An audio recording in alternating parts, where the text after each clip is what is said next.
रामपुर नामक एक गांव में माधव नाम का एक आदमी रहता था। माधव स्वभाव से बहुत ही सीधा था।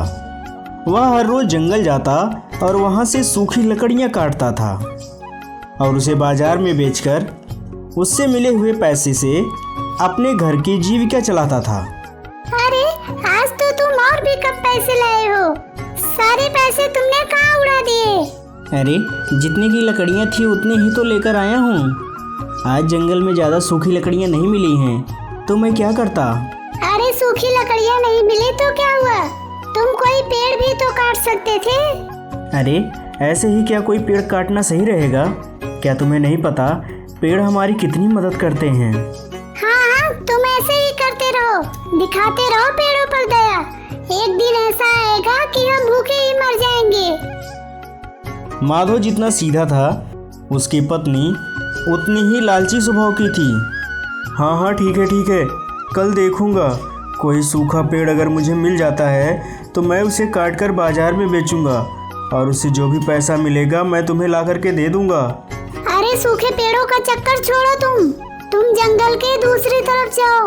वहाँ पर बांस का बहुत बड़ा जंगल है और वहाँ पर काफी पेड़ सूखे भी हैं।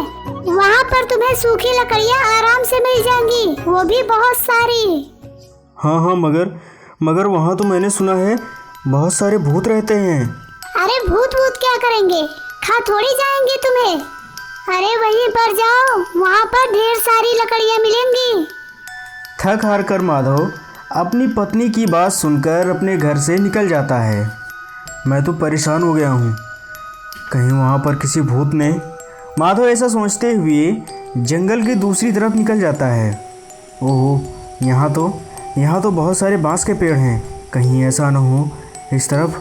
माधव डरते डरते किसी तरह अपनी कुल्हाड़ी उठाकर एक बांस के पेड़ पर वार करता है। अरे कौन हो तुम और यहाँ पर क्यों आए हो?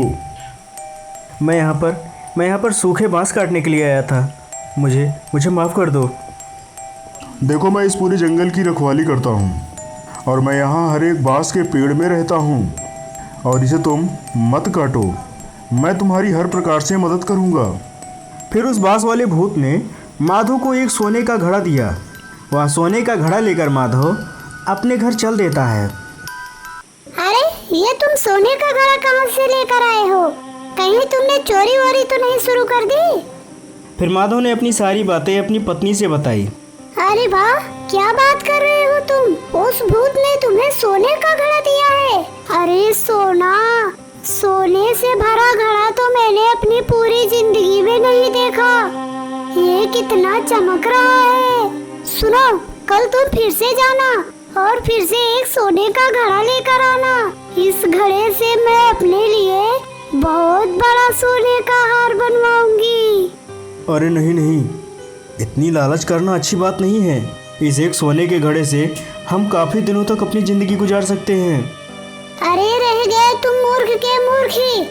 अरे तुम्हें कल फिर से जाना होगा और अगर नहीं गए तो कल से तुम्हें खाना भी नहीं मिलेगा। मरता क्या ना करता, माधव दूसरे दिन भी सुबह उठते ही बांस के जंगल की तरफ निकल जाता है। हे भूतनाथ, मुझे माफ़ कर देना। मैं मेरी पत्नी के लालच के चक्कर में ही यहाँ पर आया हूँ।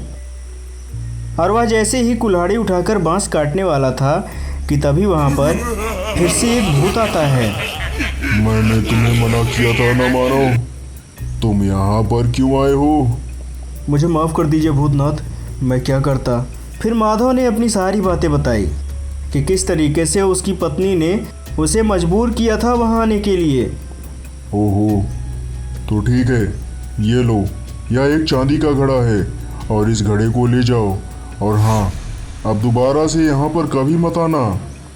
माधव वह चांदी का घड़ा लेकर वापस अपने घर की तरफ चला जाता है और घर पहुँचते ही ये क्या, तुम चांदी का घड़ा लेकर आए हो?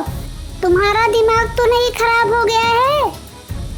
या फिर उस भूत ने कंजूसी करना शुरू कर दिया? जरूर तुमने उसे सही से डराया धमकाया नहीं होगा। अरे तुमसे तो कुछ भी ना हो पाएगा। कल से मैं भी चलूंगी माधव वहाँ चुपचाप सा खड़ा अपनी पत्नी की बातें सुन रहा था, मगर उसकी हिम्मत नहीं हो रही थी कि वह उसे कुछ कह सके। अगले दिन सुबह होते ही माधव और उसकी पत्नी बांस के जंगल की तरफ निकल जाते हैं। देखो देखो, मैं तुमसे कह रहा हूँ, ज़्यादा लालच करना अच्छी बात नहीं है। कहीं ऐसा ना हो कि हम बुरे फंस जाएं। अरे तुम्हें क्या पता? तुम्हें कुछ पता भी है? तुम चुपचाप से जाकर वो बांस काटो।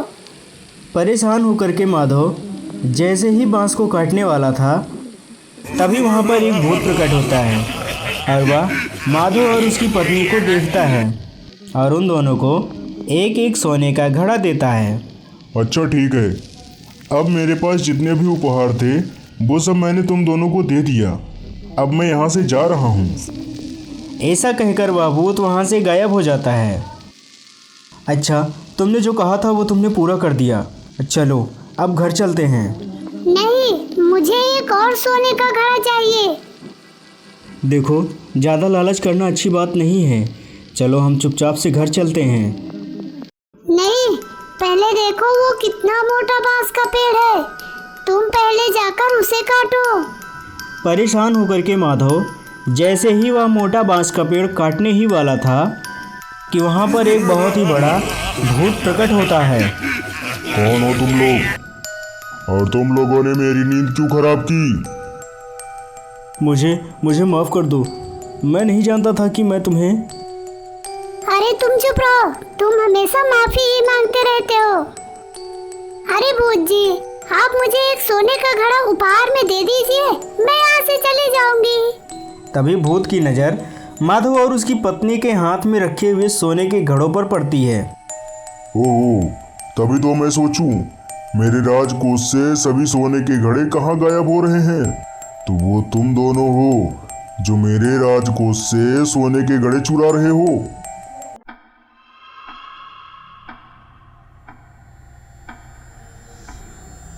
मैंने तुमसे कहा था ना कि चले चलते हैं। ज़्यादा लालच करना अच्छी बात नहीं है। हाँ, तुमने कहा था, लेकिन मैंने तुम्हारी बातों पर ध्यान नहीं दिया।